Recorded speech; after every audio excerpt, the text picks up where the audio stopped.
नमस्कार, जय हिंद। अभी अभी ओ लेवल का पेपर समाप्त हुआ है। जिन भी अभ्यर्थियों ने इस बार ओ लेवल का पेपर दिया है उन सबको उनकी अच्छे रिजल्ट्स के लिए ढेर सारी शुभकामनाएं। जिन बच्चों को ओ लेवल के बारे में नहीं पता, मैं उनको बता दूं कि नाइलेट जो ट्रिपल सी का एग्जाम कंडक्ट करवाती है वही ओ लेवल का एग्जाम भी कंडक्ट करवाती है। ओ लेवल का एग्जाम साल में 2 बार होते हैं, जनवरी और जुलाई में। इसमें 4 मॉड्यूल होते हैं, यानी कि 4 पेपर होते हैं। मॉड्यूल 1, मॉड्यूल 2, मॉड्यूल 3 और मॉड्यूल 4। आप चारों पेपर को एक ही बार में दे सकते हो, या आप 2-2 पेपर करके आप ओ लेवल को 1 साल में कंप्लीट कर सकते हो। अगर आपको एक एक पेपर भी देना है तब भी आप एक एक पेपर पढ़कर एक एक पेपर का एग्जाम दे सकते हो। आप ओ लेवल को 2 साल में भी कंप्लीट कर सकते हो, यह आपके ऊपर है। अब मैं बात करूं कि ओ लेवल का पेपर कैसा था। तो जैसा कि आप सबको पता है और नाइलेट को भी पता है कि कोविड-19 की वजह से लगभग 90% स्टूडेंट्स का सिलेबस कंप्लीट नहीं हो पाया था। इसीलिए नाइलेट ने भी अपने क्वेश्चन के लेवल को नीचे गिराया और इस बार ओ लेवल का पेपर देते वक्त ऐसा लग रहा था कि इसके ऑब्जेक्टिव क्वेश्चन ट्रिपल सी से उठाए गए हैं। पेपर कैसा था आपको मैं अभी स्क्रीन पर दिखाऊंगा और मैंने कितने क्वेश्चन अटेम्प्ट किए यह भी मैं आपको बताऊंगा। तो चलिए चलते हैं कंप्यूटर स्क्रीन पर।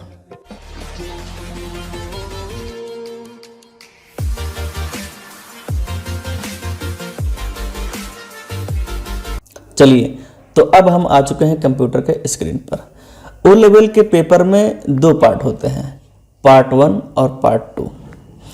पार्ट 1 में 40 नंबर के क्वेश्चन ऑब्जेक्टिव टाइप के होते हैं और पार्ट 2 में 60 नंबर के क्वेश्चन सब्जेक्टिव टाइप के होते हैं।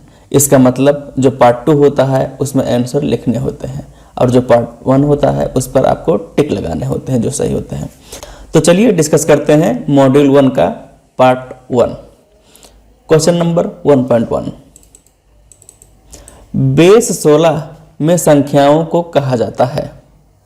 Option A octal system, option B hexadecimal system, option C decimal system और option D binary system. Octal का मतलब होता है 8, डेसिमल का मतलब होता है 10 और बाइनरी का मतलब होता है 2। तो जो हमारे पास एक ऑप्शन बचता है ऑप्शन बी हेक्साडेसिमल सिस्टम सही है। क्वेश्चन नंबर 1.2, सेल A2 में फार्मूला है B2 + C3। इस फार्मूला को सेल C2 में कॉपी करने पर फार्मूला होगा। क्वेश्चन नंबर 1.2 मुझे आता ही नहीं था, तो चूंकि कुछ ना कुछ तो लगाना ही पड़ेगा इसलिए मैंने ऑप्शन ए लगा दिया था। इसका आंसर है ऑप्शन बी। मुझे नहीं पता कैसे, लेकिन मेरा जो मैंने लगाया था ऑप्शन ए वो गलत है। अब चलते हैं क्वेश्चन नंबर 1.3 पर। निम्नलिखित में से कौन सा फाइल विस्तार यह निर्दिष्ट करता है कि फाइल को पेंट में बनाया गया है। इस क्वेश्चन का कहने का मतलब है कि जब आप माइक्रोसॉफ्ट पेंट पर कोई भी फाइल बनाते हो या फोटो बनाते हो, जब आप वहां से सेव करते हो Ctrl+S, तब जो फाइल बनता है उसका एक्सटेंशन क्या होता है। एक्सटेंशन मतलब क्या होता है, जैसे आप माइक्रोसॉफ्ट वर्ड में कोई भी फाइल आप बनाते हो, जब आप उसको सेव करते हो तो .doc से सेव होता है। आप पावर पॉइंट प्रेजेंटेशन में जब आप अपना प्रेजेंटेशन सेव करते हो तो .ppt एक्सटेंशन से सेव होता है। वैसे ही अगर आप पेंट में बनाते हो तो आपका एक्सटेंशन .bmp होता है, आप चेक कर सकते हो। क्वेश्चन नंबर 1.4, निम्नलिखित में से कौन सा एक इनपुट डिवाइस है।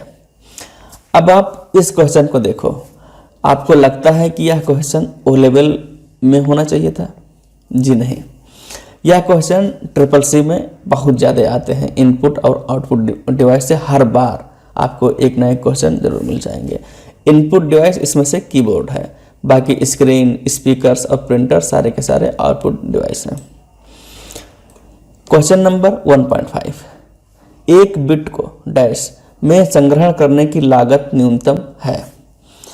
इनका कहने का मतलब है जो भी हमारे पास स्टोरेज डिवाइस होती हैं उस पर सबसे कम लागत किस पर आता है, कैश या रैम या रजिस्टर या चुंबकीय डिस्क।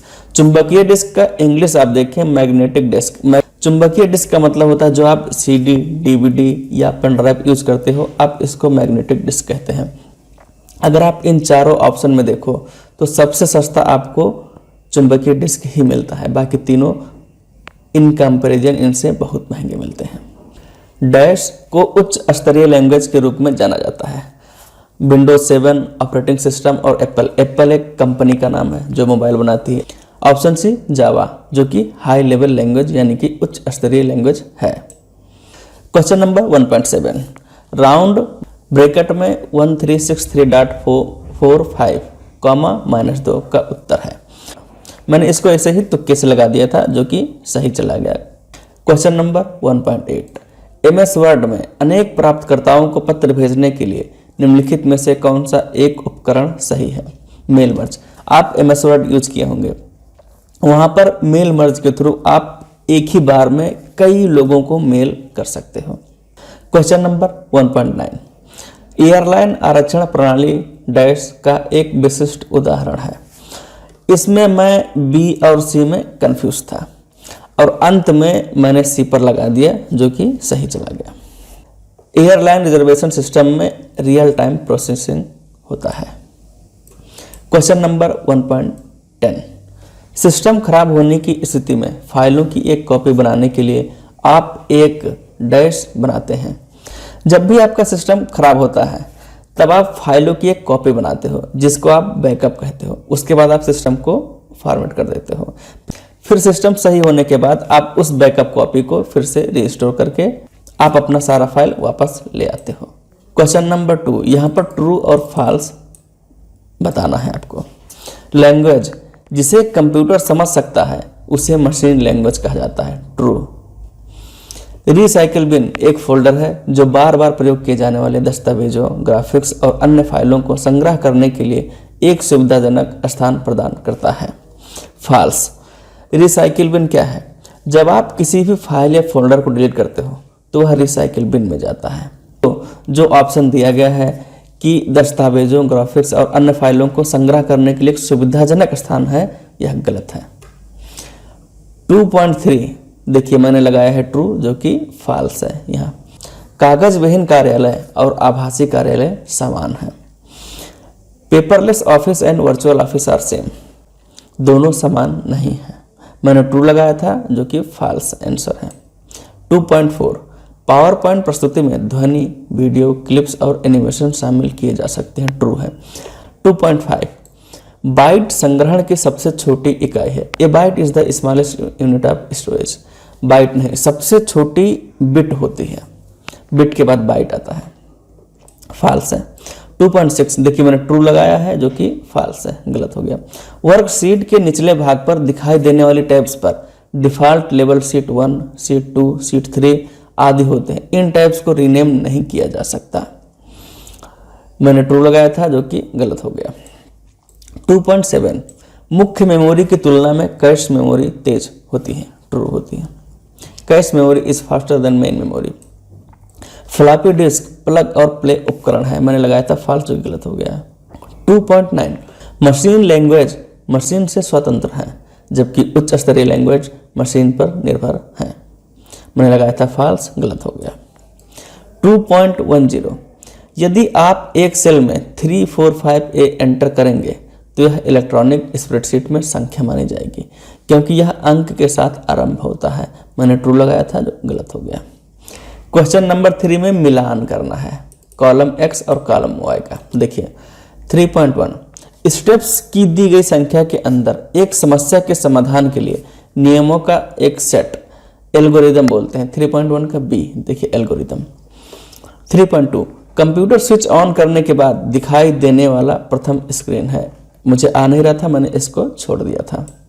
3.2 का F डेस्कटॉप। HLL मतलब हाई लेवल लैंग्वेज से मशीन कोड में अनुवाद करने के लिए सॉफ्टवेयर का इस्तेमाल किया जाता है, इसको इंटरप्रेटर बोलते हैं। 3.3 HLL से मशीन कोड में अनुवाद करने के लिए सॉफ्टवेयर इंटरप्रेटर होता है। देखिए जी, इसका प्रयोग जीवन वृत्त, इसका जीवन वृत्त का मतलब था CV रिज्यूम तैयार करने के लिए किया जाता है। आप सीवी बनाने के लिए माइक्रोसॉफ्ट वर्ड का इस्तेमाल करते हो, 3.4 का एच MS वर्ड। ईमेल पते में प्रयोग किया जाने वाला प्रतीक, ईमेल पते में प्रयोग किया जाने वाला प्रतीक, आप ईमेल पे @ का इस्तेमाल करते हो, M। देखिए 3.5 M @ एक विशिष्ट कार्य को पूर्ण करने के लिए प्रयोग किया जाने वाला प्रोग्राम्स का एक सेट, 3.6 का देखिए A application software. Application software क्या होता है कि आप किसी भी एक टास्क को या किसी भी एक कार्य को करने के लिए एप्लीकेशन सॉफ्टवेयर का निर्माण करते हो। एक कंप्यूटर प्रोग्राम में एक गुप्त एरर, जब भी कंप्यूटर में कोई ऐसा एरर आ जाता है जिसे आप समझ नहीं पाते हो तो उसको आप बग बोलते हो, D ऑप्शन।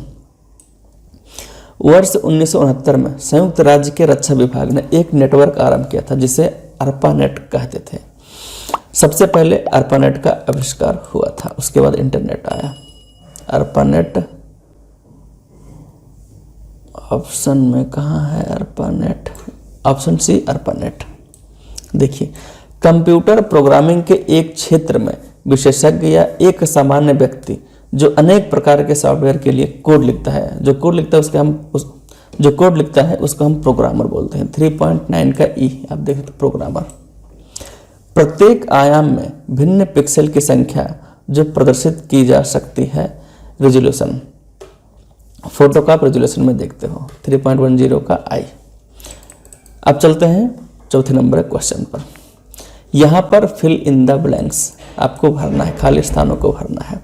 देखिए ऊपर दिया गया है ऑप्शन और नीचे फिल इन द ब्लैंक्स, खाली स्थान दिए गए आपको भरना है। 4.1 सभी चयनित वाक्यों को पृष्ठ के केंद्र में संरेखित करने के लिए एक शॉर्टकट की, इस ऑप्शन में केवल एक ही शॉर्टकट की दिया गया था तो आपको वही भरना था, M Ctrl+E, जिसे कंप्यूटर का मस्तिष्क भी कहा जाता है। आप अगर CCC का 1 महीना भी किए होंगे कोचिंग तो आप आराम से लगा सकते हैं। CPU कंप्यूटर का मस्तिष्क CPU को कहा जाता है। 1 KB 1024 बाइट के बराबर होती है। देखिए 1024 एक डिवाइस है जो प्रकाशित छवियों, मुद्रित टेक्स्ट, लिखावट या एक ऑब्जेक्ट लेता है और उसे डिजिटल छवि में परिवर्तित करता है, स्कैनर। 4.5 एक प्रस्तुति में एक इलेक्ट्रॉनिक पृष्ठ है, स्लाइड। डैश को प्राथमिक मेमोरी के रूप में जाना जाता है, RAM। यूनिक्स कमांड है जिसे फाइल का स्वामित्व बदलने के लिए प्रयोग किया जाता है, इसको काउन बोलते हैं, ऑप्शन A काउन। प्रेजेंटेशन सॉफ्टवेयर में उपलब्ध तैयार ग्राफिक्स की एक गैलरी, क्लिप आर्ट। 4.9 फंक्शन पंक्ति के डेटा को कॉलम में या कॉलम के डेटा को पंक्ति में प्रदर्शित करता है, उस ऑप्शन को ट्रांसपोज कहते हैं। डिजिटल संकेतों को एनालॉग में और इसके विपरीत बदलने के लिए एक डिवाइस है, मैंने यहाँ ALU लगाया जो गलत हो गया है, इसको बोलते हैं मॉडम, ऑप्शन D। तो मुझसे 4.10 गलत हो गया था। तो यह था मॉड्यूल 1 का पार्ट 1। इसके बाद पार्ट 2 में सब्जेक्टिव होते हैं जिसमें आपको आंसर लिखने होते हैं। तो यह था मॉड्यूल 1 का पार्ट 1। इसमें 40 क्वेश्चन थे और 40 क्वेश्चन में मैंने 32 क्वेश्चन सही टिक करके आया हूँ। आइए अब चलते हैं मॉड्यूल 2 में। चलिए, तो अब हम आ चुके हैं मॉड्यूल 2 में।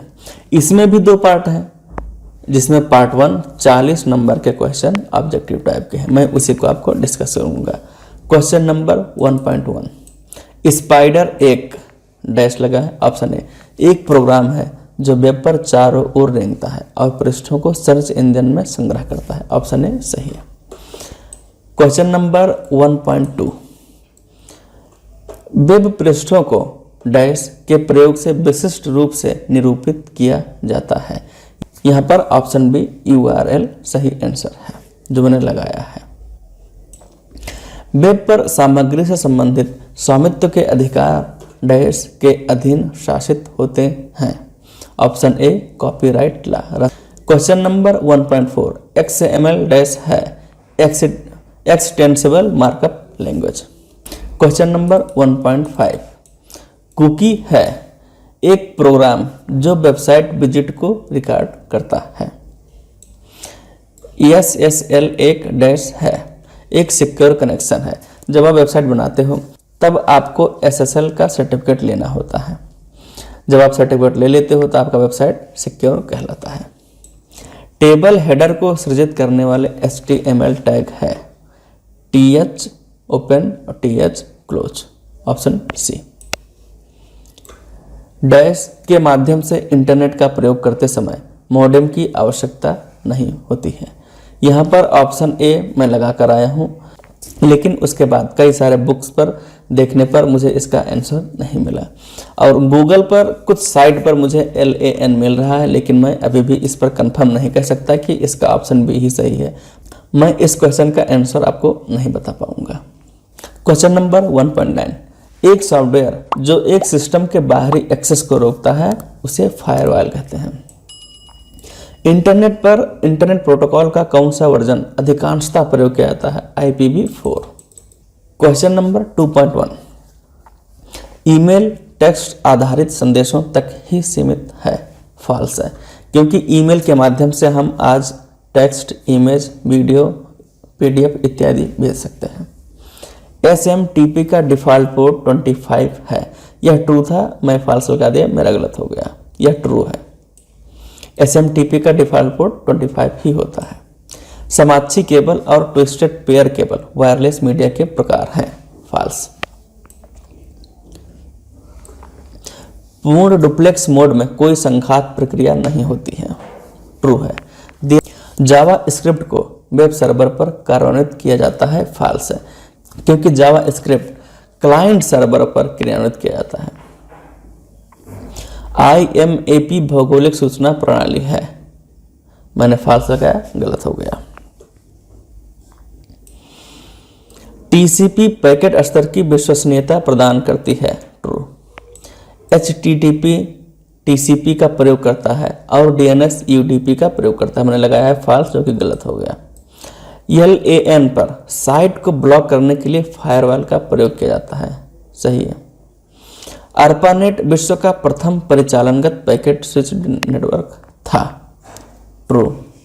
मिलान करना कॉलम X का कॉलम Y से। 3.1, एक एप्लीकेशन जो एक वेब पेज से डाउनलोड किया गया हो और एक ब्राउजर सॉफ्टवेयर द्वारा निष्पादित किया गया हो, U, ऑप्शन डी, एप्लेट। 3.2, एक text only web browser, Linux, option F। Connectionless protocol, UDP, option A. Internet transfer protocol का अर्थ है कि आप एक सुरक्षित वेब कनेक्शन के माध्यम से कार्य कर रहे हैं। 3.4, HTTPS। ईमेल एड्रेस में अवश्य होना चाहिए @ ये देखिए H। इथरनेट प्रौद्योगिकी है CSMA CD। प्रोग्राम कोड निःशुल्क उपलब्ध है ओपन सोर्स पर। 3.7 का E, open source. OSI model का तीसरा लेयर होता है नेटवर्क लेयर, ऑप्शन जी। IPv4 की लंबाई 3.9 का L, 32। अधिकतम डेटा अंतरण दर बैंडविड्थ में होता है। क्वेश्चन नंबर 4, यहाँ पर फिल इन द ब्लैंक्स, खाली स्थान भरना है। डेटा को पहचान अयोग्य रूप में परिवर्तित करने की प्रक्रिया को डैश के रूप में जाना जाता है, option E, encryption. Web server को इंटरनेट से जुड़ने के लिए डैश एड्रेस की आवश्यकता होती है, IP एड्रेस की आवश्यकता होती है, ऑप्शन F, IP एड्रेस। प्रसिद्ध इंटरनेट फोन सेवा स्काइप इंटरनेट फोन सेवा है।